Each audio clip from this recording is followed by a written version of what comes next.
ব্যবসাকে তোর জন্য হালাল করলাম, আর সুদকে আমি আল্লাহ তোর জন্য হারাম করে দিলাম। তুই সুদ খাবি না, ব্যবসা করে করে যত বড় লোক হওয়া যাবে তুই অত বড় লোক হও, কোনো অসুবিধা নেই। আল্লাযীনা ইয়াকুলুনার রিবা لا يقومون إلا كما يقوم الذي يتخبطه الشيطان من المس। আল্লাহ পাক নিজেই সুন্দর করে জানায়া দিলেন, হাসরের ময়দানে সুদি লেনদেন করনেওয়ালা বান্দা যারা, আমি মাওলার দরবারে এরা এমন ভাবে দাঁড়ায়া যাবে কেমন জানোনি? বলে শয়তান যাদেরকে ভ্রান্ত পথের মধ্যে নিয়ে যায়, শয়তানের কথা মেনে মেনে যারা ভালো পথ ছেড়ে অন্য পথের পথে পাওয়া যায়, এরা আমার মাওলার দরবারে হাসরের ময়দানে যেমনে দাঁড়াবে, ওই দিন ওই সুদি লেনদেন করনেওয়ালা মানুষ আমার মাওলার দরবারে এইভাবে দাঁড়ায়া যাবে। যারা দুনিয়াতে বিজনেসকে প্রাধান্য দেয় নাই, যারা ইন্টারেস্টকে প্রাধান্য দিয়ে দিল, এরা মনে করত বলে বিজনেস যেমন আবার সুদ একই রকম, কোনো অসুবিধা নাই। যালিকা বিআন্নাহুম ক্বালু ইন্নামাল বাইউ মিসলুর রিবা। দুনিয়াতে থাকা অবস্থায় একে অপরে জানায়া দিল, তোমরা যে বারবার বলো বিজনেস করার জন্য, আমার সুদ তো বিজনেসের মতোই, কোনো অসুবিধা নাই। আবার বিজনেস তো ইন্টারেস্টের মতো, কোনো অসুবিধা হবে না। অথচ আল্লাহ পাক কি সুন্দর করে বান্দাদেরকে জানায়া দিলেন, আমার বান্দারা ওয়া আহাল্লাল্লাহুল বাইআ ওয়া হাররামার রিবা। আল্লাহ পাক কি সুন্দর করে জানায়া দিলেন। আল্লাহ বলেন, হে মানুষ, আমি আল্লাহ তোর জন্য ব্যবসাকে হালাল করে দিলাম, আর সুদকে আমি আল্লাহ তোর জন্য হারাম করে দিলাম।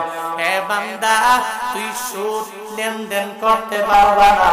আল্লাহর কোরআনের যদি কোনো বান্দা ইতআত করে, আনুগত্য যদি করে নাও, তাহলে বিজনেস করতে পারবা, সুদি লেনদেন করা যাবে না, ঠিক কিনা? আমার আল্লাহ কি ইতআত করো, আনুগত্য করে নাও। পাবনার মুসলমানেরা, ভাঙ্গুরার মুসলমানেরা, আল্লাহ কি ইতআত কেমনে করা যাবে? বলে আল্লাহর কোরআনটাকে ফলো করার মাধ্যমে হবে। আর আল্লাহর কোরআনটা কেমনে জানবো?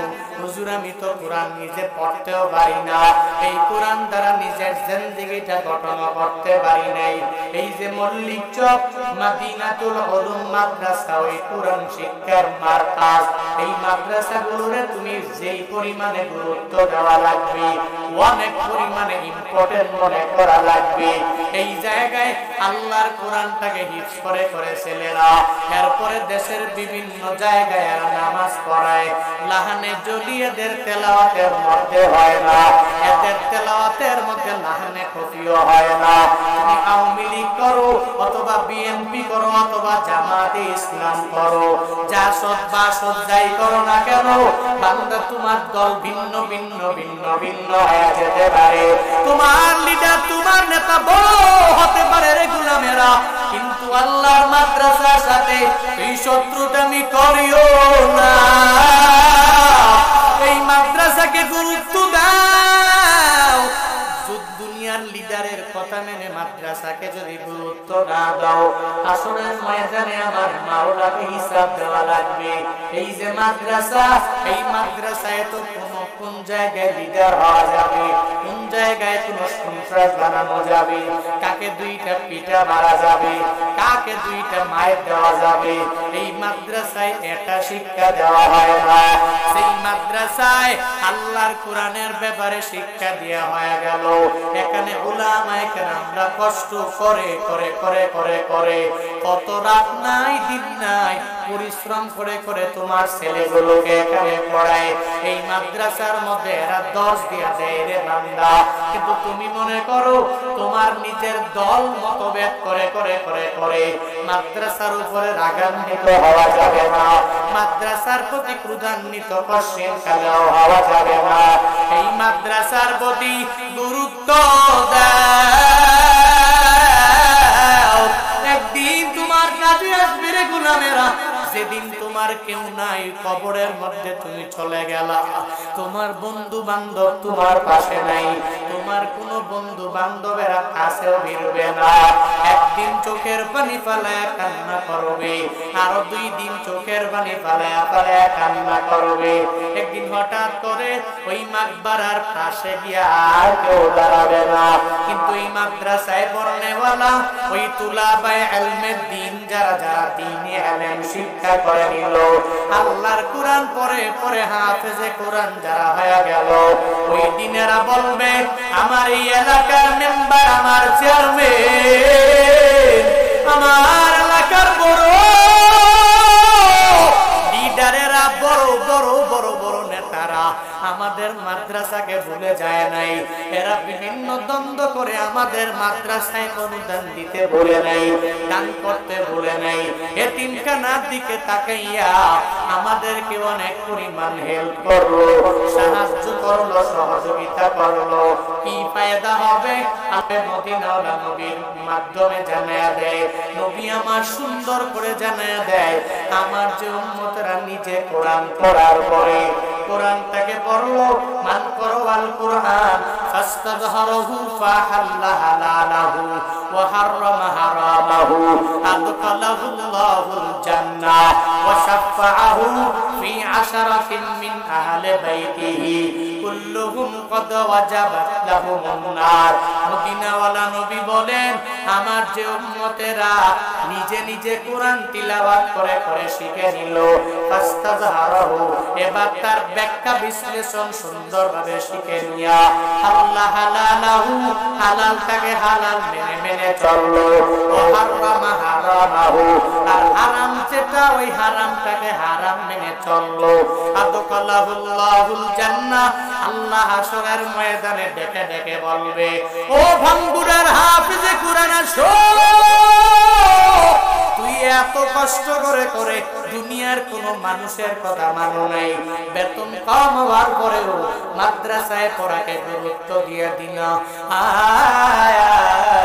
আজকে এত কষ্ট করে দুনিয়াতে কোরআন পড়ার কারণে, হালালকে হালাল মানার কারণে, হারামকে হারাম মানার কারণে তোকে জাহান্নামে দেওয়া হবে না।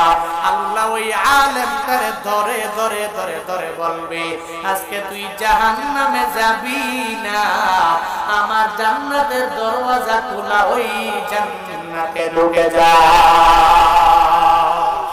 আতিনা ফি দারে দুনিয়া না হাসান, আতিনা ফি দারে উকবা না হাসান, ইয়া গিয়াসুল মুস্তাগীসিন দিনা নফদিকা বিল উলুমে ওয়াল বিনা, হর গরিতে নেক তু तैयार है, जो ना मांगे उसको तू बेजार है।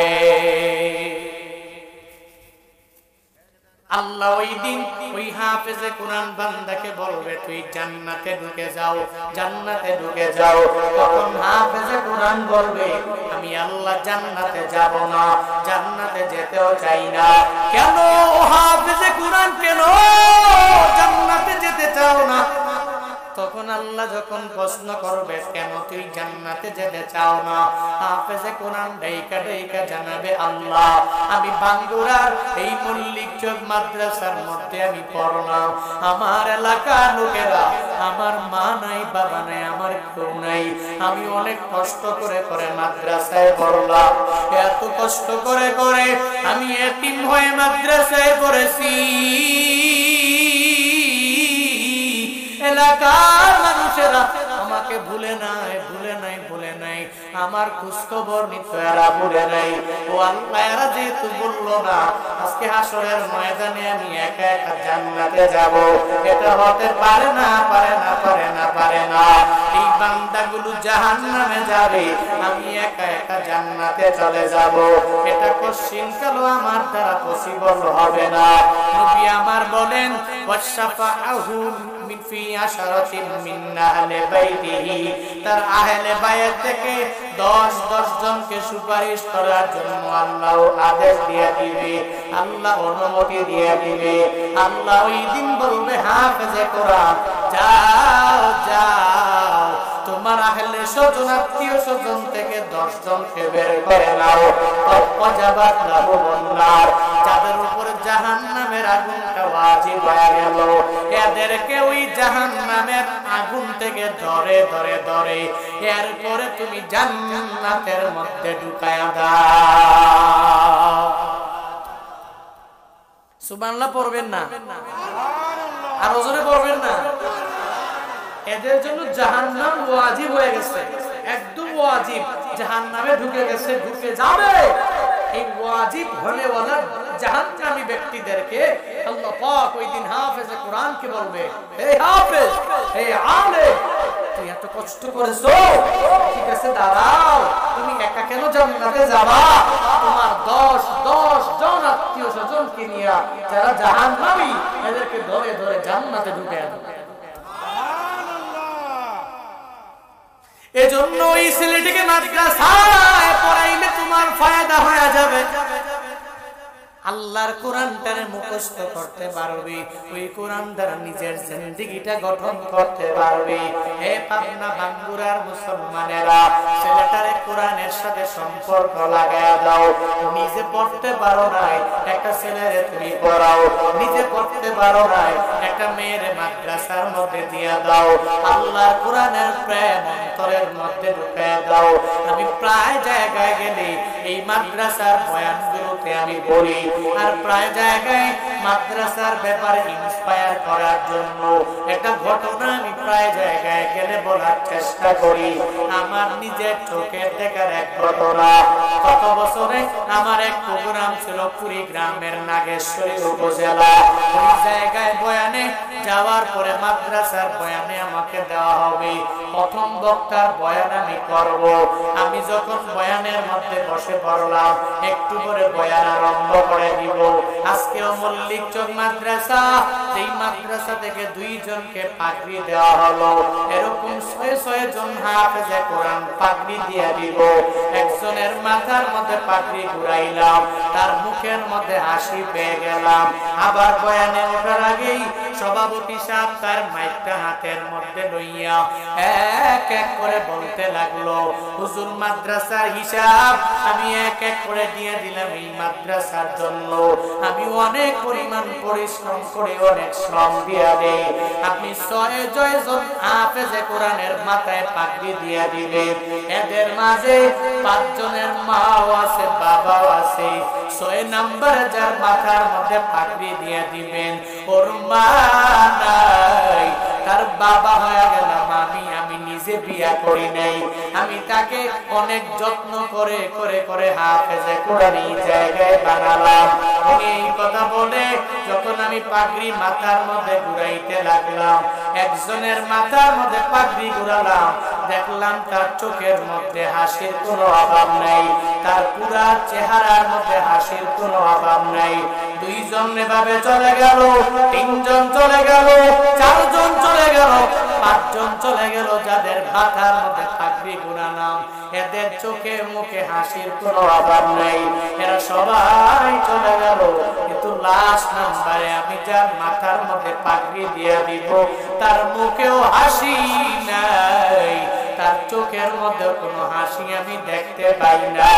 আমি তাকে বললাম, এত বড় একটা বিশাল ময়দানের মাঝে তোমার মাথায় পাগড়ি দেওয়া হয়, তাহলে তুমি কেন বেজার হয়ে আছো? কেন তুমি খুশি হইয়া আলহামদুলিল্লাহ বলো না? কেন তুমি তোমার চোখের মধ্যে কেন একটু পানি পানি ভাষা ভাষা দেখা যায়? ওই ছেলেটা এই কথা বলতে দেরি হয়, চোখের পানি ফেলে আমায় বলতে লাগলো হুজুর আমি কার জন্য আজকে হাসবো? আমার মা নাই। আমি এই ময়দান থেকে বাড়িতে যাওয়ার পরে আমার মায়ের চেহারা দেখে দেখে আমি দোয়া নিতে পারবো না। ও হুজুর গো, আমার আশেপাশে আমার সাথীরা পাগড়ি নিয়ে নিল। এরা পাগড়ি নিয়ে বাসায় যাওয়ার পরে এদের মা কত ধন্য হয়ে যাবে।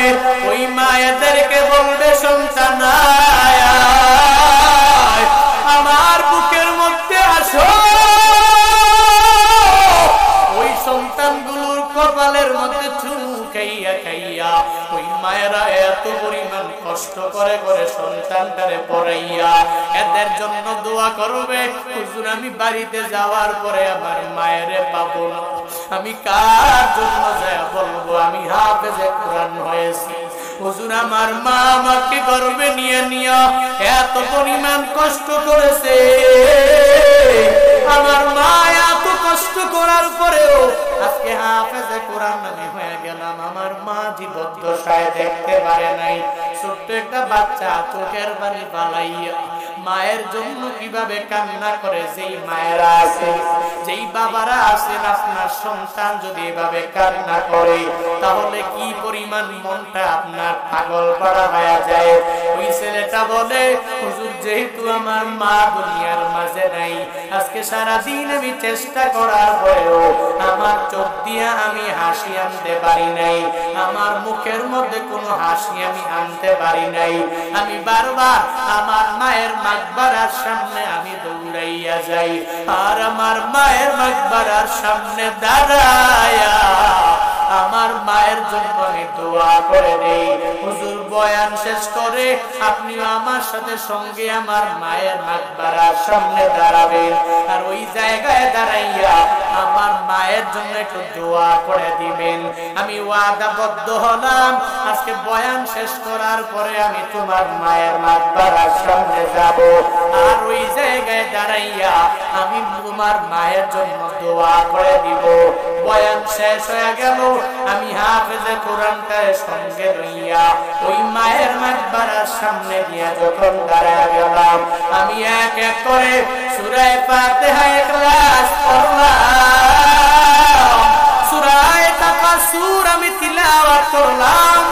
এরপরে আমি বললাম আজকে আমি এখানে মুনাজাত দিব না। যেই মায়ের সন্তানটা সদ্য হাফেজে কোরআন হইয়া তার মাথার মধ্যে পাগড়ি নিয়ে নিল, ওই মা অনেক ধন্য মা। যেই মায়ের সন্তান হাফেজে কোরআন হয়ে যায় ওই হাফেজে কোরআন তার মায়ের জন্য দোয়া করে দিবে। এই কথা বলতে দেরি সাথে সাথে সে দুইটা হাত বাড়ায় দিল, রবের দরবারে হাত বাড়াইয়া তার মায়ের জন্য ওই সময় দোয়া করে আর বলে, ও দয়ার মালিক এই দুনিয়াতে আমার মা নাই, ও আল্লাহ তুমি আমার সিনায় 30 পারা কোরআন দিয়েছো। এই 30 পারা কোরআন নিয়ে আমি মায়ের জন্য দোয়া করি, আল্লাহ আমার মায়ের কবর তুমি জান্নাতের বাগান বানায়া দাও। ওই ছেলেটা চোখের পানি ফালাইয়া ওই সময় মায়ের জন্য দোয়া করে। সাবালত হয় নাই, গুনাহ কি ওই জিনিসটা আদৌ বুঝে নাই, আজ পর্যন্ত কোনো কবিরা গুনাহ করে নাই। এত কষ্ট করে করে সিনার মধ্যে 30 পারা কোরআন কাটাইয়া মায়ের জন্য কি সুন্দর করে দোয়া করে দিল। এই যে মায়ের জন্য একটা হাফেজে কোরআন যে মায়ের জন্য দোয়া করে, ওই দিন মা বাবারা তোমরা বুঝবা এই ছেলেটারে মল্লিক চক মাদ্রাসায় দিয়া কি লাভ হলো। ওই ছেলেটারে বিভিন্ন হাফেজে কোরআন বানাইয়া কি পরিমাণ ফায়দা হয়ে গেল, কি পরিমাণ আলেম বানাইয়া বান্দা তোমার অনেক অনেক পরিমাণ ফায়দা হয়ে গেল। ওই দিনই বুঝা যাবে সেদিন কবরের পাশে কেউ যাবে না। আর হাফেজে কোরআন যেদিন যাইয়া তোমার জন্য দোয়া করবে, কবর যদিও জাহান্নামের গর্ত হয়ে যাক না কেন, সন্তানের দোয়ার বদৌলতে আল্লাহ কবর জান্নাতের বাগান বানায়া দিবে। কবরটা জাহান্নামের গর্ত, কিন্তু আলেম আপনার পাশে দাঁড়াইছে ছেলেটা যায়া চোখের পানি ফালায়া মায়ের জন্য কান্না করে, বাবার জন্য কান্না করে। কেন করে? তো জানে মা বাবা এত কষ্ট করেছে, আমি কেন কোরআনের জ্ঞান শিখে ওই মা বাবার মাকবারার পাশে গিয়ে দাঁড়াবো না? ওই ছেলের দ্বারাই হবে। এই ছেলে মাদ্রাসায় পড়েছে, ও কোরআনটাকে শুদ্ধ করেছে, সহিহ করেছে, লাহানে জরি করে না, লাহানে কফি করে না, সুন্দর করে তিলাওয়াত করে এরপরে মায়ের মাকবারার সামনে গিয়ে দাঁড়াইয়া সেদিন দোয়া করবে, ওদিন বুঝবা আল্লাহর এই কোরআনে মাজিদের কি পরিমাণ দাম। ওদিন বুঝা যাবে, এর আগে বুঝা যাবে না। এজন্য সময় থাকতে এই কোরআনটাকে ইত্তেবা করো, ফলো করো। ওই কোরআনকে ফলো করে করে নিজের জিন্দেগিটা গঠন করো, অথবা নিজের ছেলেরে পড়াও অথবা মেয়েরে পড়াও। ফায়দা আছে না নাই? কথা বলেন। এক নাম্বার ইতাআত কার? আহা বলে না কার ইতাআত? এর মানে আমরা আল্লাহর কোরআনকে আনুগত্য করব, অনুসরণ করব, এই কোরআনকে ফলো করে করে চলব। আল্লাহ পাক সেই তৌফিক আমাদেরকে দান করুন। আরো জোরে পড়েন। এবার কোরআনকে ফলো করতে গেলে নামাজ বাদ দেওয়া যাবে না। কথা বলে না। হ্যাঁ, কপাল পোড়া। এত মাহফিল, এত ওয়াজ, ফেসবুকে বয়ান, ইউটিউবে বয়ান, টিকটকে বয়ান, রিলসে বয়ান, অনলাইন ভিত্তিক এত প্ল্যাটফর্মে বয়ান। কপাল কত খারাপ, কি পরিমাণ পুড়ে গেল। গত 3 দিন আগেও এক প্রোগ্রামে যাওয়ার পথে মাগরিবের নামাজ পড়বো, গাড়ি পার্কিং করে মসজিদে নেমেছি। আমাদের নামাজগুলো সব বিভিন্ন এলাকায় হয়, নতুন নতুন জেলায়, নতুন নতুন থানায়, এক এক গ্রামে আমি নামাজ পড়ি আসি। আমার ড্রাইভার বলে, হুজুর এটা কপাল খুব ভালো, আমরা বাংলাদেশের যত বড় বড় মসজিদ আছে ওগুলোতে আমরা নামাজ পড়তে পারি। আলহামদুলিল্লাহ, এটা শুকর। কারণ পুরো দেশে যাওয়ার সুযোগ হয়, নামাজগুলো পড়ার সুযোগ হয়। ঢুকলাম খুব আশা নিয়ে এক মসজিদে, ঢুকার পরে দেখি ইমাম সাহেব নামাজ পড়ায় আর পেছনে মাত্র 3 জন। মাগরিবের নামাজ, যেই সময় কিয়ামত হবে, মাগরিবের সময়, ওই সময় মানুষগুলো দিব্যি চা দোকানে আড্ডা দিচ্ছে। কপাল খারাপ, কপাল পুরা মুসলমানেরা। ইমাম নামাজ পড়ে আর 3 জন মুসল্লি নিয়ে নামাজে দাঁড়ায় গেছে, আমরা 2-3 জন গেছি। এরপরে এই বাকি নামাজ শেষ হয়েছে, একটা লোক মাগরিবের সময় মসজিদে। অথচ ওই গ্রামে কি নামাজ মাহফিল হয় না? ওই গ্রামে কেউ উলামায়ে কেরাম নাই? এদেরকে কি বুঝায় না? বলে যতই বুঝাও, ডান কান দিয়া ঢুকে বাম কান দিয়া বের হয়ে যায়। যত ওয়াজ শুনে, হুজুর ওয়াজ মজা লাগে, মাগার নামাজ মজা লাগে। হুজুর মজা লাগে সব, রোজা মজা লাগে না। হুজুর ঠিক আছে বয়ান করেন, দান টান চাইবেন। হুজুর ঠিক আছে বয়ান করেন, ভালো লাগে, কিন্তু কোনো ভালো নেক আমল, কোনো উপদেশ দেওয়ার দরকার নাই। যা দিবেন এগুলা কান দিয়ে ঢুকবে আর এক কান দিয়ে বের হয়ে যাবে, এগুলার দরকার নাই। হায় হায়, এত বয়ান শুনে কি লাভ যদি বাস্তব জীবনে আমল করতে না পারি? এত বয়ান শুনে কি লাভ যদি মসজিদগুলো এখনো মুসল্লি দিয়ে ভরপুর করতে না পারি? আজান শুনে আসো যারা বিছানায়, তাদের জন্যে কান্দেন নবী মদিনায়, তাদের জন্যে কান্দেন নবী মদিনায়। ওই নবীর জন্য কি মায়া লাগে না?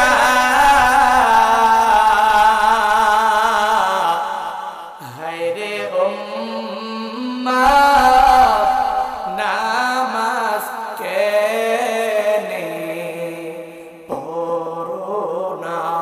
হায়রে উম্মাত মসজিদে কেন শুনে আসো যারা বিছানায়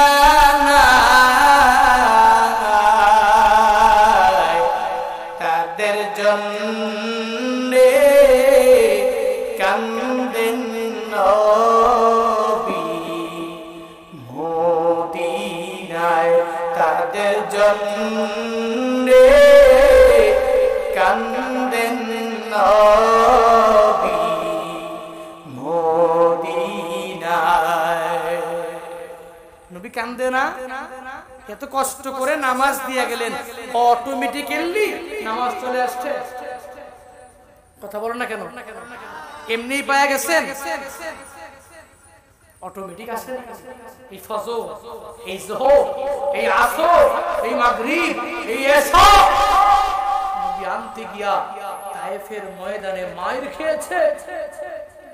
উহুদের প্রান্তরে আমার নবীর দান্দান মুবারক শহীদ হয়েছে এই নামাজ দিতে গিয়া। আমাদের কি, আপনাদেরকে? কিন্তু কপাল পোড়া, আজকে নামাজের চিন্তা নাই। আজান দিচ্ছে দিব্যি, রিল্যাক্সে দোকানে চা দোকানে বসে বসে আড্ডা দিচ্ছে রিল্যাক্সে। হুজুর যায় যদি বলে ভাই নামাজে আসবেন না, হুজুরকে কি বলে জানেন? মোল্লার দর মসজিদ পর্যন্ত।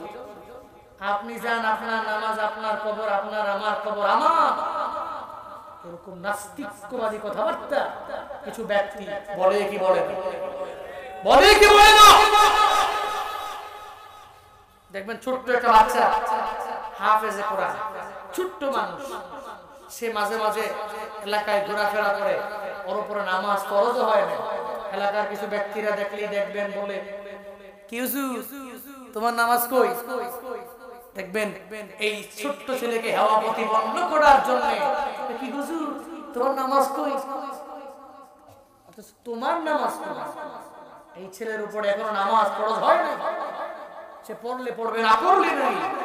সমাজে কিছু ব্যক্তি দেখবেন হুজুর দেখলেই খালি হুজুরের জন্যই নামাজ, মাদ্রাসায় পড়নেওয়ালা ছাত্রের জন্যই নামাজ, কিন্তু আপনার জন্য নামাজ নাই। হাসরের ময়দানে পাইটু ভাই আমার আল্লাহ দরবারে হিসাব দেওয়া লাগবে, ঠিক কি না? হিসাব দাও সবার বেলায় নামাজ। সে ভালো হয়েছে, আপনার উপর ফরজে আইন নামাজ পড়াই না।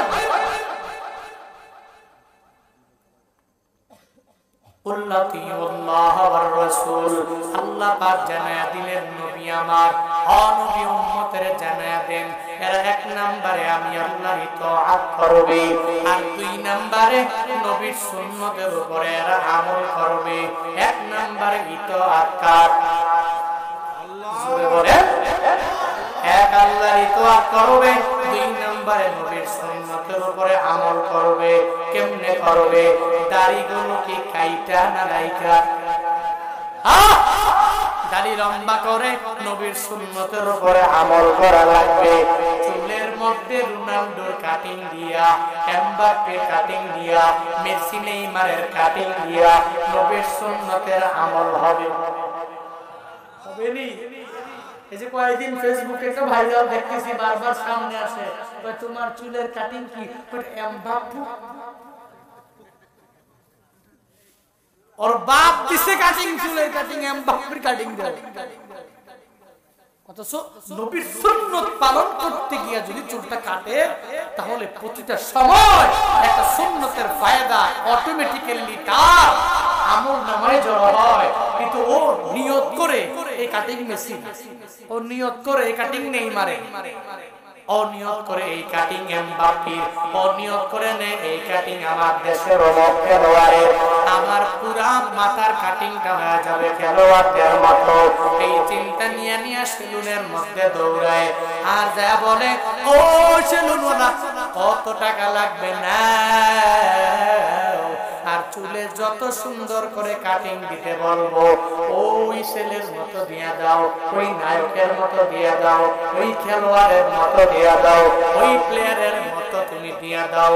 এই চিন্তা নিয়ে নিয়ে তুমি নবীর সুন্নতের আমল করতে পারবা না। ওই নবীকে এমন ভাবে তোমার অনুসরণ করা লাগবে, অনুকরণ করা লাগবে। একটা মানবা সাথে আঘাত লাগলে আর মানতাম না, এই মানা হবে না, বরং মানার মতো মানা লাগবে। এক আল্লাহর বান্দার 5টা ছেলে, 4 ছেলে বড় আল্লাহওয়ালা, বড় নামাজি, বড় নেক আমল করেওয়ালা, 4 জন ভালো মানুষ। কিন্তু লাস্ট নাম্বার ছেলেটা ভালো না, নামাজও পড়ে না, রোজাও রাখে না, নেক আমল করে না। সমাজের মধ্যে বিভিন্ন পরিবারের মধ্যে আপনারা দেখবেন, পরিবারের মধ্যে সব ছেলেরা ভালো হয়, একজন বড় হয়ে যায় গাপ্তেরা, ও বাবার কথাও শুনে না, মায়ের কথাও শুনে না। এমন পরিবারে এমন ছেলে সমাজে আছে না? 4 জন খুব ভালো, কিন্তু লাস্ট নাম্বার যেটা, ও এমন দুষ্ট, করে না নামাজ, শোনে না বাবার কথা, কোন মায়ের কথা, কারো কথা শোনে না। আমাদের এলাকায় বলে শেষ কাটাইলাটা বড় শয়তান, এটা আমাদের এলাকায় বলে আর কি। অনেক পরিমাণ দুষ্ট, নামাজ নাই, কোন আমল নাই, কিন্তু 4 জন অনেক ভালো, কারোর সাথে কোনো অন্যায় করে না। কিন্তু লাস্ট নাম্বারটা একজনে 4 জনের কনফিডেন্স, এই 4 জন একদম ভালো মানুষ, পুরো এলাকার মধ্যে এদের নাম ডাক আছে, কিন্তু লাস্ট নাম্বার যেটা, ও ডাব চুরি করে, ও নারিকেল চুরি করে, ও বহু কোম্পানির মতো ঘুরে, রাত্রে বেলা টুটু কোম্পানির ম্যানেজার হয়ে আরো 2-3 জন 4 জনকে সাথে নিয়ে ঘুরে। এবার বাবা তো এই সন্তান নিয়ে বড় পেরেশানি। একদিন ফজরের নামাজের সময় যায়, একটু ডাকি এই ছেলেটাকে ডাকতে লাগলো, তুমি নামাজে আসো, তোমার বাকি 4 ভাইকে আমার বলা লাগে না?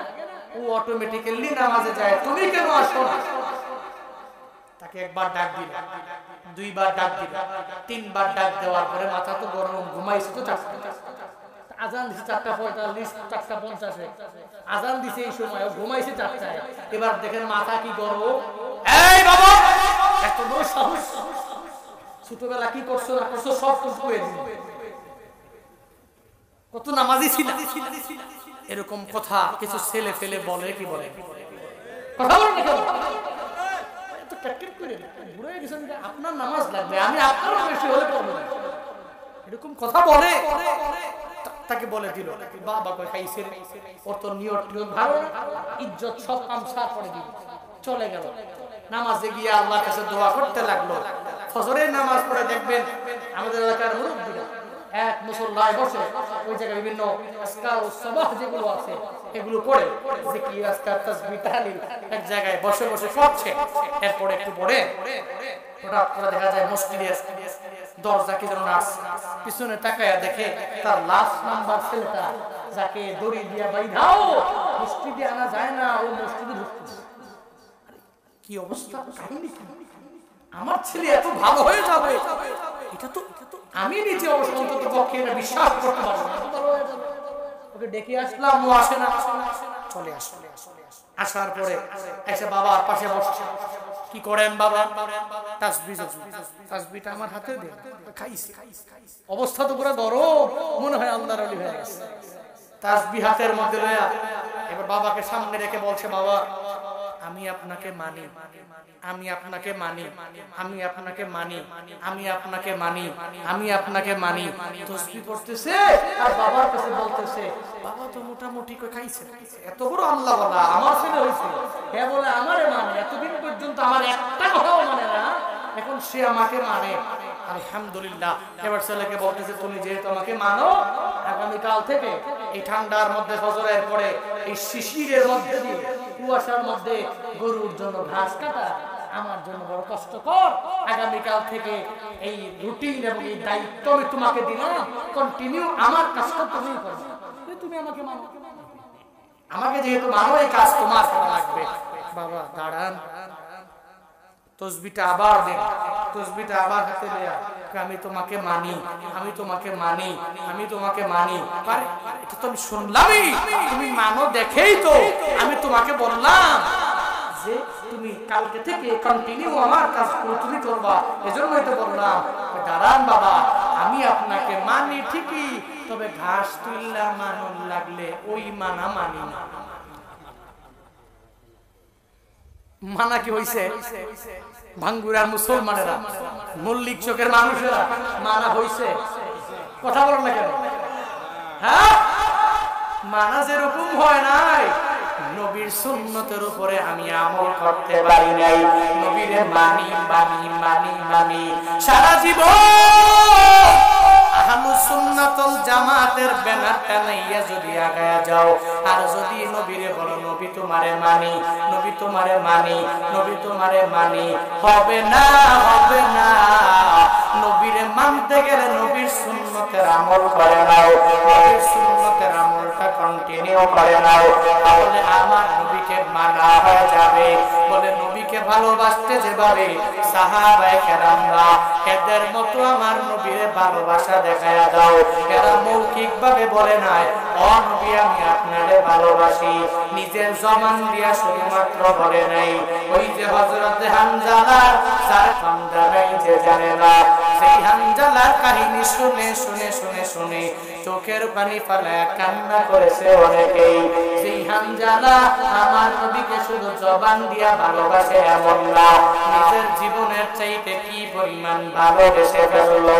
বাসর রাত নবী হামজালাকে জানায়া দিলেন, হামজালা যাও যাও, তোমার আজকে উহুদের ময়দানে যাওয়া লাগবে না। ও হামজালা, তোমাকে রুখসত দিয়ে দিলাম, তুমি চলে যাও, কোনো অসুবিধা হবে না। বাসর রাত উদযাপন করে করে এরপরে তুমি আমার কাছে আবার আসতে পারবা। রুখসত নিয়ে নিয়ে বাসর রাত উদযাপন করার পরে হযরতে হামজালা যেদিন যখন গোসলের জন্য দৌড়াইয়া যায়, কে যেন মদিনার অলিতে গলিতে বলে বলে বেড়ায়, কুটিলা মুহাম্মদ, আমার নবী নাই, দুনিয়া থেকে বিদায় হয়ে গেল। ওই নবীর কুটিলা মুহাম্মদের স্লোগান শুনে শুনে হামজালা বড় পাগল হয়ে গেলেন। কোথায় তার গোসল? দৌড়াইয়া স্ত্রীর দরবারে যায়, আর যা বলে ও স্ত্রী আমার, ওই নবী নাকি উহুদের ময়দানে শহীদ হয়ে গেল, আমি গোসল করতে পারি না পারি না পারি না পারি না। নবীর জন্য আমি হামজালা এত পরিমাণ পাগল বাড়া। ও স্ত্রী আমার, তরবারিটা দাও, আমি উহুদের ময়দানে যাওয়া লাগবে। ওই নবীকে দুনিয়া থেকে যারা বিদায় করতে সাহস করে ফেলেছে, এদেরকে দুনিয়ায় রেখে রেখে রেখে রেখে আমি হামজালা গোসল করতে পারি না, এই বাসর রাত আমি উদযাপন করতে পারি না। হামজালা বলে তরবারি দাও। বিবি বলে হামজালা না না না না, তোমার ফরজ গোসল হয়েছে, আগে তুমি গোসলটা সুন্দরভাবে করে নাও। হামজালা ডেকে বলে ও স্ত্রী আমার, আমার ফরজ গোসল কি বড় দাবি,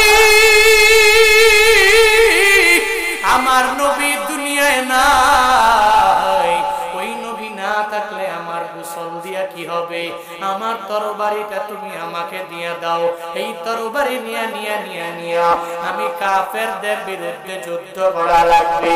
আমার তুমি আমার কাছে দামি না, আমার গোসল আমার কাছে দামি না, আমার পরিবারের কোনো ব্যক্তি এখন আমার কাছে দামি হতে পারে না। ও বিবি তরবারি দাও, এই তরবারি নিয়ে নিয়ে নিয়ে নিয়ে কাফেরদের বিরুদ্ধে যুদ্ধ করা লাগবে। নিজের বাসর রাত উদযাপন করে করে একটাবারের জন্য ফরজ গোসলের দিকে মনোনিবেশ না করে তরবারি লইয়া ওই বিবির থেকে তরবারি নিয়ে চলে গেলেন উহুদের ময়দানে। ওই জায়গায় আল্লাহু আকবার বলে বলে জিহাদের ময়দানে ঝাঁপিয়ে পড়লেন। স্তর বা স্তর অনেকগুলো কুফফারকে দুনিয়া থেকে বিদায় করে দিয়ে দিলেন। শুধু নবীর প্রেম মুহাব্বত অন্তরের মধ্যে নিয়ে নিয়া দুনিয়া থেকে বিদায় করে একটা পর্যায়ে উনিও দুনিয়া থেকে বিদায় হয়ে চলে গেলেন। ইন্না লিল্লাহি ওয়া ইন্না ইলাইহি রাজিউন। ওয়ালা তাকুলু লিমান ইউকতালু ফি সাবিলিল্লাহি আমওয়াত বাল আহইয়া ওয়ালাকিন লা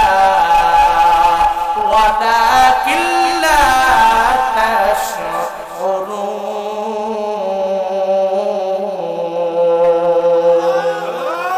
আল্লাহ পাক তো জানা দিলেন আমি আল্লাহ আল্লাহর জমিনে আমি আল্লাহর দিন কায়েম করতে যাইয়া নিজের তাজা রক্তগুলোকে জমিন করে বিলীন করে দিয়ে দিলেন যারা, এরা মরে না, এদেরকে তোমরা মৃত বলো না, বরং আল্লাহর পক্ষ থেকে এরা রিজিক প্রাপ্ত। আল্লাহ পুরায়াতে এদের ব্যাপারে জানাতে ওহুমিয়ার যাপন, যারা শুহাদা হয়ে যায় এরা আমার আল্লাহর পক্ষ থেকে রিজিক পেয়ে যায়।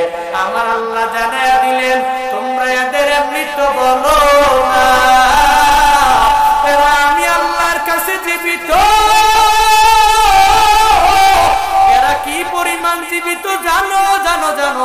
তোমাদের কাছে মনে হয় ও দুনিয়ার মধ্যে নাই, কিন্তু আমি আল্লাহর কাছে মনে হয় ও মৃত না, ও পূর্ণাঙ্গভাবে জীবিত। হামজালার লাশ হয়ে গেল, শহীদ হয়ে গেলেন। উহুদের যুদ্ধ শেষ হওয়ার পরে নবী এক এক করে সাহাবায়ে কেরামকে আদেশ দিয়ে দিলেন, ও সাহাবায়ে কেরাম যাও যাও উহুদের ময়দানে চলে যাও, যারা যারা শুহাদা হয়ে গেল ওই শহীদদের লাশ তোমরা এনে এনে বিনা গোসলে দাফন দিয়ে দাও। কেন শহীদদেরকে গোসল দেওয়া হবে না, এদেরকে বিনা গোসলে কেন দাফন করা হবে? কারণ এই শুহাদায়ে কেরামরা হাসরের ময়দানে আমার মাওলার দরবারে হবে। একজনের ডান হাত নাই, আর একজনের বাম হাত নাই, আর একজনের ডান পা নাই, আর একজনের বাম পা নাই, আর একজনের পুরা বডির কোনো অংশটাই নাই। এরা ওই হালাতে রক্তমাখা অবস্থায় আমার মাওলার দরবারে উঠবে। আল্লাহ বলবে তোমরা কারা, তোমরা এভাবে কেন? এরা ওদিন বলবে ও দয়ার মালিক, আমরা দুনিয়াতে আপনার ধর্ম ইসলাম কায়েম করতে যাইয়া আমাদের তাজা রক্তগুলোকে জমিনে বিলীন করে দিয়ে গেলাম। আমাদের হাত পড়ে গেছে, এরপরও আমরা যুদ্ধ করেছি, আমাদের পা শহীদ হয়ে গেল, এরপরও আমরা যুদ্ধ বন্ধ করি নাই। এইভাবে শুহাদায়ে কেরামরা এক এক করে আমার মাওলার দরবারে বলবে। আল্লাহ দিন মায়া করে করে এদেরকে বিনা হিসাব জান্নাতে ঢুকাইয়া দিবে। নবী বলেন উহুদের ময়দানে শুহাদায়ে কেরাম যারা যারা যারা এদেরকে বিনা গোসলে তোমরা দাফন দিয়ে দাও। এই কথা বলতে দেরি সাহাবায়ে কেরাম শুহাদাদেরকে একসাথে করলেন। একটু পরে এক মহিলা পর্দা করে করে করে নবীর দরবারে হাজির হয়ে যায়। আয়েশা বলে ও নবী আমার, সবাইকে বিনা গোসলে দাফন দেন, অসুবিধা নাই। আমার স্বামী হামজালার লাশ আপনি বিনা গোসলে দাফন দিতে পারবেন না, কারণ আমার স্বামী হামজালা আপনার প্রেমের সাগরে ডুব দিয়ে নিজের তাজা রক্তগুলো জমিনে বিলীন করে দেওয়ার জন্য এই উহুদের ময়দানে দৌড়াইয়া চলে আসছে। নবী আমার একটা বারের জন্য ফরজ গোসল করে নাই। ও নবী আমার স্বামীরে ফরজ গোসল দেন, এরপরে দাফন করবেন, এটাই আমার আবদার। সুবহানাল্লাহ পড়বে না? আর জোরে বলে সুবহানাল্লাহ। এটাই আমার আবদার, আমার হামজালারে গোসল দেওয়া লাগবে। গোসলের পরে এরপরে দাফন দিয়ে দিবেন। নবী বলে ও সাহাবায়ে কেরামরা যাও যাও যাও উহুদের ময়দানে ছড়িয়ে পড়ো, হামজালার লাশটা কোথায় আছে বের করে দাও, এরপরে তাকে গোসল করাও, গোসল করাইয়া এরপরে তাকে মাটিতে দাফন করে দাও। হামজালার লাশ খোঁজার জন্য সব সাহাবায়ে কেরামরা সবগুলো শুহাদাদেরকে এক এক করে সার্চ করলেন, কিন্তু একজনেরও খুঁজে পাওয়া গেল না। একজনের মাঝেও হামজালার লাশটা কোথাও নাই নাই নাই নাই। ওই সময় গায়বী আওয়াজ আল্লাহ পাকের পক্ষ থেকে আমার আল্লাহ জানায়া দিলেন, নবী গো ওই হামজালার লাশ পাওয়া যাবে না, কারণ হামজালা আপনার প্রেমের সাগরে ডুব দিয়া এই উহুদের ময়দানে নিজের তাজা রক্তগুলো জমিন করে বিলীন করে দিয়া দিল, নিজের জীবনটাকে বৃথা মনে করলো। আপনি নবীরে অনেক পরিমাণ প্রায়োরিটি দিয়া দিল। ও নবী আমার, ওই হামজালার লাশ দুনিয়ার কোন পানি দ্বারা গোসল হবে আমি আল্লাহ এটা মেনে নিতে পারি না। ওই হানজালার লাশ আমি আল্লাহর মাধ্যমে ফেরেশতাদের মাধ্যমে আমি আল্লাহ উঠায় নিয়ে চলে আসলাম আসমানের দামি দামি হাউজে কাউসারের পানি দ্বারা। ওই হানজালার গোসল আমি আল্লাহ ফেরেশতাদের মাধ্যমে আসমানে করায়া দিছি। সুবহানাল্লাহ। কান্দিয়া বে কুলরে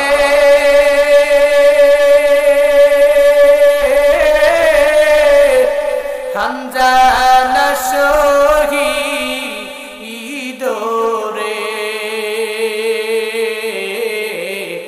কলিজা সিরিসে সেই জঙ্গে ওহুদে নবীর সাহাবী ছিলেন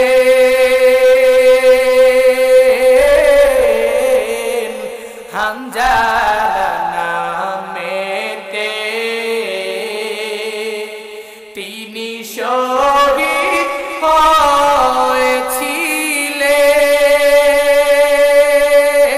হয়েছিলেন বিবাহের রাতে গিয়ে জঙ্গে ওহুদে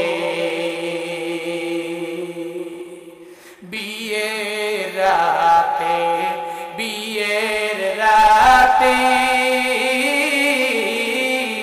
কহেন বিবি তরে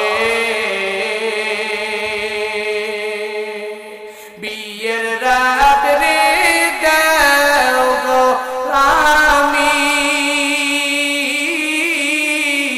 যাব রে সেই জঙ্গে ওহুদে হাত তুলে স্ত্রী বলে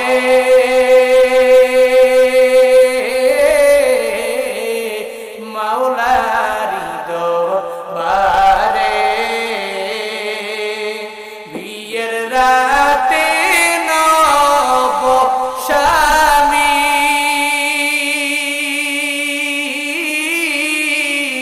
সপিলাম তো মারে রে সেই জঙ্গে ওহুদে যুদ্ধে গেলেন শহীদ হইলেন না পাক হালাতে নবী জেনে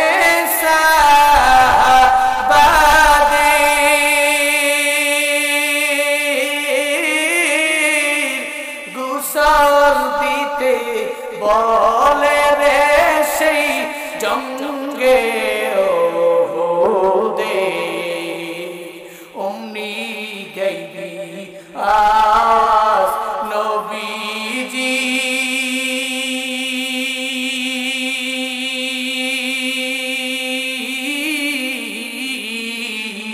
পাইলেন শুনিতে হানজালার গোসল হয়েছে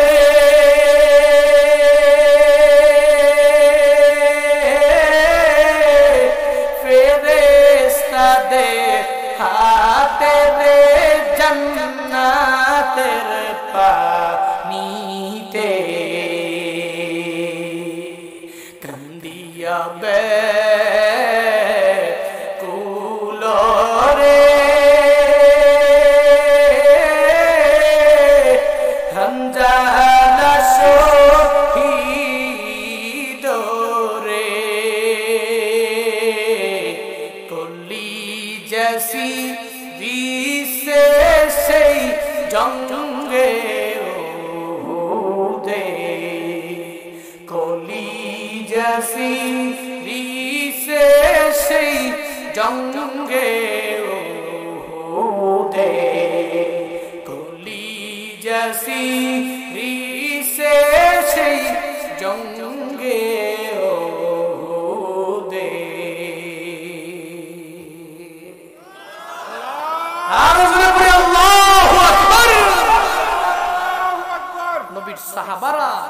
নবীকে ভালোবাসতেন শুধু মৌখিক ভাবে না, এদের রক্তগুলো জমিনে বিলীন করে দিয়েছেন।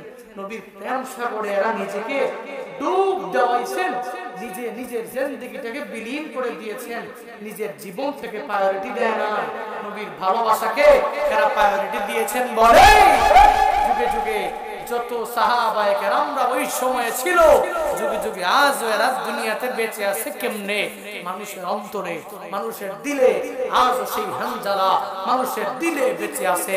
আজও সেই আবু বকর, আজও সেই ওমর, আজও সেই ওসমান, আজও সেই আলী রাদিয়াল্লাহু তাআলা আনহুম আজমাইন, এরা আজও আমাদের দিলে বেঁচে আছে। কেন? এরা নবীর সুন্নতের ইত্তেবা করতে পেরেছে, এরা কোরআনটাকে ফলো করে করে চলেছে, এরা নামাজ ছাড়ে না, এরা রোজা ছাড়ে না, এরা নেক আমল ছাড়ে নাই, নবীর সুন্নতের উপরে আমল করেছে বলেই আল্লাহ পাক এদেরকে বড় দামি বানায়া দিয়েছে। আজ আমিও আপনিও যদি এই কোরআনটাকে ফলো করে চলতে পারি, নবীর সুন্নতের উপরে আমল করতে পারি, আমাদেরকে আল্লাহ দামি বানাবে কি বানাবে না? অবশ্যই। হ্যাঁ, ওই আল্লাহ কি নাই? আল্লাহ নাই। আল্লাহ সাহাবীদের জামানায় ছিল, আমাদের জামানায় কি নাই? সাহাবীদের জামানার যে আল্লাহ এখন কি ওই আল্লাহ নাকি আরেক আল্লাহ? কথা বলে না কেন?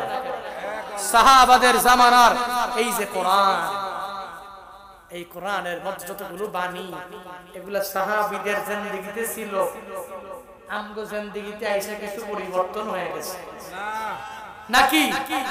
হ্যাঁ, একটু বিন্দু থেকে বিন্দু মাত্র পরিমাণ কোনো চেঞ্জিং নাই, কোনো পরিবর্তন নাই। আজ আমি আর তুমি যদি মিলে এক আল্লাহকে ইতাআত মানে আল্লাহর কোরআনকে ইতাআত করতে পারি, আনুগত্য করতে পারি, নবীর সুন্নতের উপরে যদি আমি আর আপনি আমল করতে পারি, আল্লাহ পাক আমাদেরকে দামি বানাবেন। আল্লাহ সবাইকে অনেক দামি দামি মানুষ হিসাবে পরিণত করুক। সকলে পড়ি আমিন। আর ওজনে পড়ে, আবার পড়ে না আমিন। আমার ভাই মোহাম্মদ শামীম শেখ নগদ দিয়েছেন 1000 টাকা, বাকিতে 10 ব্যাগ সিমেন্ট পরবর্তীতে দিয়ে দিবেন। সকলে বলি মারহাবা। আল্লাহ পাক আমার শামীম ভাইয়ের দানকে কবুল করুন। সকলে পড়ি আমিন। আর কেউ আছেন এই মাদ্রাসার জন্য দিবেন? কত বছর আমার স্পষ্ট খেয়াল আছে এই মাদ্রাসার বয়ানে 18,000 টাকা 20,000 টাকা উঠাই দিয়েছে।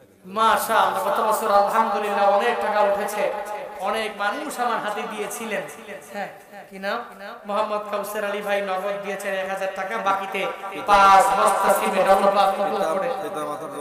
পিতা মাতার জন্য দোয়া চেয়েছেন। আব্বা মা কে আছেন? আব্বা মারা গেছে।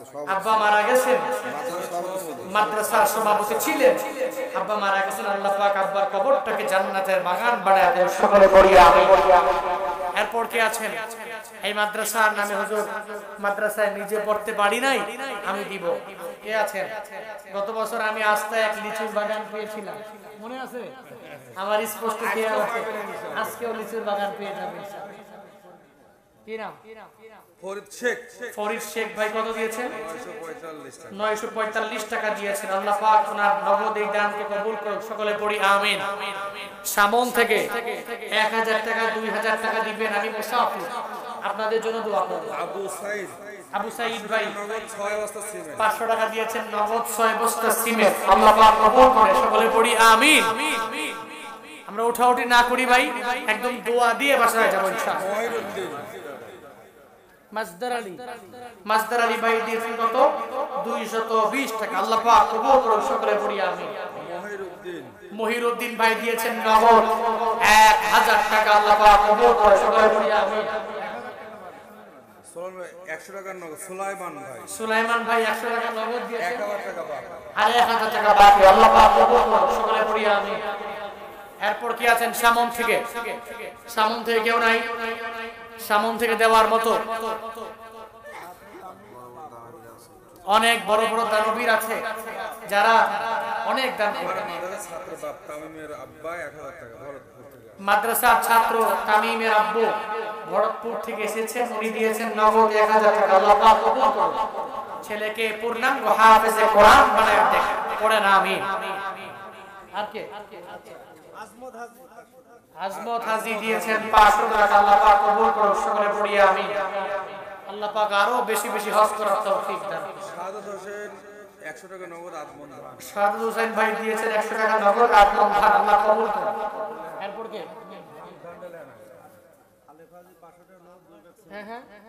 হাজী আলেফউদ্দিন মাস্টার 500 টাকা। হাজী আলেফউদ্দিন মাস্টার দিয়েছেন নগদ 500 টাকা, 2 বস্তা সিমেন্ট। আল্লাহ পাক কবুল করে পড়েন আমিন। এরপর কি আছে? আব্দুর রাজ্জাক শেখ দিয়েছেন নগদ 1000 টাকা। আমি মুনাজাত দিব তো, এরপর সবাই যাই। নগদ বাবা মারা গেছে। কার ছেলে? শকরের ছেলে। শকরের ছেলে মুমিন। মুমিন, উনি দিয়েছেন 500 টাকা নগদ, 500 টাকা বাকি, মোট 1000 টাকা। আল্লাহ পাক কবুল করুন। 1000 টাকা বাবা মা অসুস্থ, দোয়া চাইছে। কি নাম ভাইয়া? কি নাম? শরীফুল ইসলাম ভাই আমার অনেক পাশে ছিলেন। উনি ওনার আব্বা আম্মা অসুস্থ, আব্বা আম্মার নামে দিয়েছেন নগদ 1000 টাকা। আল্লাহ পাক ওনার মা বাবাকে পরিপূর্ণ সুস্থতা দান করুন, সকলে পড়ি আমিন। এই যে নয়ন দান করলেন নানার জন্য, নানা মারা গেছে। নয়ন দান করেছেন, তার নানার নামে দিয়েছেন 1000 টাকা। আল্লাহ পাক কবুল করুন। কি নাম? সুলাইমান হোসেন বাবু 1 বস্তা সিমেন্ট। আল্লাহ পাক কবুল করুন। 20 টাকা নগদ আর 1 বস্তা।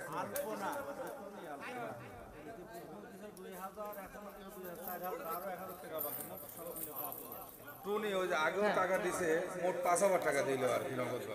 টুনি দিয়েছেন, আগেও টাকা দিয়েছেন, এখন আবার 5000 টাকা। এখন আবার দিয়েছেন নগদ কত?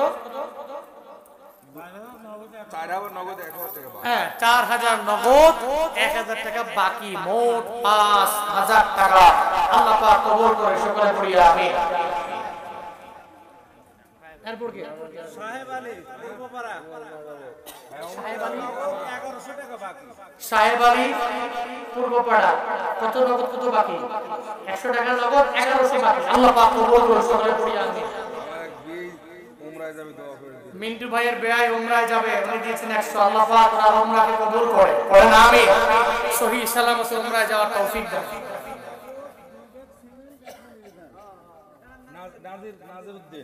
নাজিরউদ্দিন 100 টাকা নগদ, নাজিরউদ্দিন 100 টাকা নগদ, 2 বস্তা সিমেন্ট, 1 মণ ইট। সিমেন্ট, 1 মণ ইট দান। আল্লাহ পাক কবুল করে, পড়েন আমিন। এটা কার কাবা? মুক্তার হোসেন মিলিটারি। মুক্তার হোসেন মিলিটারি, উনি দিয়েছেন 2500 টাকা। আল্লাহ পাক কবুল করে, সকলে পড়ি আমিন। ইয়াসিন ভাই 200 টাকা নগদ, 1 মণ ইট দান। ইয়াসিন ভাই 200 টাকা নগদ, 1 মণ ইট দান। আল্লাহ পাক কবুল করে। আজকে লিচুর বাগান কি পাবো না? আমার পাওয়া লাগবে লিচুর বাগান। এই দান আমার মনে থেকে ভালো। নায়েব আলী 100 টাকা, নায়েব আলী ভাই 2 বস্তা সিমেন্ট। 100 টাকা নগদ আর 2 বস্তা সিমেন্ট। আল্লাহ পাক কবুল করে, সকলে পড়ি আমিন। হ্যাঁ, মহিলাদের যান। এবার কোন মহিলা দিবে তার লিচু বাগান পুরাটা? আমি চাই একজনের কাছ থেকে অথবা কোনো বাবার কাছ থেকে। মহিলাদের মাঝে আরো আছে, পুরুষের মাঝেও। আমাদের মিজানুর বাইক নিয়ে ভাইস্তে আগে তো দিতে হলো 31000, এখন তার মিলন তার ছোট ভাই 1000 টাকা, তার বাবা হচ্ছে তোফাজ্জল 1000 টাকা। আমি মিজান ভাই বড় না? হ্যাঁ, মিজান ভাইয়ের বড় ভাই এবং তার বাবা, দুজন 2000 টাকা। উনি আগেও দিয়েছেন প্রায় 31,000 টাকা। অনেক পরিশ্রম করেছেন, অনেক শ্রম দিয়েছেন। ফেনী থেকে এসেছেন, অনেক পরিশ্রম করেন, শ্রম দিয়েছেন। মাদ্রাসার দিকে খেয়াল রাখেন, আমি যা বুঝলাম হুজুরদেরকে মুহাব্বত করেন। ওনার বড় ভাই, ওনার বাবা আবার 1000 করে 2000 টাকা দিয়েছেন। সকলে ওনাদের জন্য একবার করে পরিমার হাবা। আরো আসতে গুনাহ হবে, আসতে। আল্লাহ পাক কবুল করুন, সকলে পড়ি আমিন। আল্লাহ পাক এই দানকে ওসিলা করে আমার মিজান ভাইয়ের পরিবারে বরকত দান করেন, ওনার বড় ভাইয়ের পরিবারে বরকত দান করেন। আল্লাহ পাক ওনার বাবা মা আত্মীয় স্বজন যারা যেখানে এতিম হয়ে কবরে শায়িত আছেন, প্রত্যেকের কবরগুলোকে জান্নাতের বাগান বানান, সকলে পড়ি আমিন। ডিম আলম ডিমের ব্যাপারে আর কি। ও, ডিমের ব্যাপারে আর ডিম আলম তার বড় ভাই মারা গেছে, বুঝছেন? তার জন্য দোয়া চায়, এই 1000 টাকা নগদ আর 5 বস্তা সিমেন্ট। আমাদের ডিম ব্যাপারী আলম ভাই, উনি ওনার ভাই মারা গেছেন, ভাইয়ের নামে উনিও ডিম ব্যাপারী ছিল, ডিম ব্যাপারী ছিল। আল্লাহ নগদ দিয়েছেন 1000, আবার বাকিতে 5 বস্তা সিমেন্ট। এদের জন্য, ডিম ব্যাপারীদের জন্য মারহাবা, আরো জোরে মারহাবা। আল্লাহ পাক কবুল করে সকলে পড়ি আমিন। আল্লাহ এই দানকে ওসিলা করে যিনি মারা গেছেন ওনার কবরটাকে জান্নাতের বাগান বানান করেন আমিন। বাবলু ভাই, তার মা মারা গেছে। বাবলু ভাই, তার মা মারা গেছে 2 বস্তা 200 টাকা নগদ, আর শাশুড়ি মারা গেছে 3000 টাকা। বাবলু ভাই ওনার কে মারা গেছে? শাশুড়ি আর মা মারা গেছে। শাশুড়ি এবং মা মারা গেছে, ওনাদের নামে নগদ দিয়েছেন 200, 3000 টাকা, আর বাকিতে 3000 টাকা। সকলে পড়ি মারহাবা। আল্লাহ পাক দানকে কবুল করে মঞ্জুর করে, এই দানকে ওসিলা করে আল্লাহ পাক ওনার মনের নেক বাসনাগুলোকে পূরণ করে দেয়। আল্লাহ পাক তার শাশুড়ির কবর এবং মায়ের কবরটাকে জান্নাতের বাগান বানায় দেন। সকলে পড়ি আমিন। এই যে আমার পাশে বসে আছে আমার 14 চাচা, সাবেক মেম্বার 5 বছর যে করছে, দায়িত্ব পালন করছে, যে অনারিয়াম পায়, সমস্ত টাকাই মাদ্রাসায় দিয়েছে। আবুল কাসেম, মাশাআল্লাহ, শুনছেন তো? মাশাআল্লাহ, 5 বছর যত অনারিয়াম পায় সব দিয়ে দিয়েছে। এখন আবার উমরায় যাবে স্বামী স্ত্রী। সালামতে বাইতুল্লাহ নবীর রওজায় গিয়ে সশরীরে সালাম দেওয়া আর বাইতুল্লাহর গিলাফে ধরে নিজের জন্য দোয়া এবং উম্মার জন্য দোয়া করার তৌফিক দান করেন। সকলে পড়ি আমিন। আল্লাহ পাক উমরা সফর শেষে আবার সহি সালামতে বাংলাদেশে আসার তৌফিক দান করিলেন। সকলে পড়ি আমিন। সাহেব আলী পিতা নওশেদ, তার মা মারা গেছে। সাহেব আলী পিতা নওশেদ নগদ দিয়েছেন 100 এবং 1 মণ গম। আল্লাহ পাক কবুল করুন, পড়েন আমিন। আর কেউ আছেন? কে আছেন? এখন আপনি ডাইন সাইডে আগে, এটা আমার মামা না, এটা তো বলবো, শুনছেন তো? এটা তো বলবে। শেষ বেলা যার সব বেলাটা রিজার্ভ রিজার্ভ ফান্ডে আছে। এরপরে কে আছে না ভাই? দেরি না করি, পায় একটা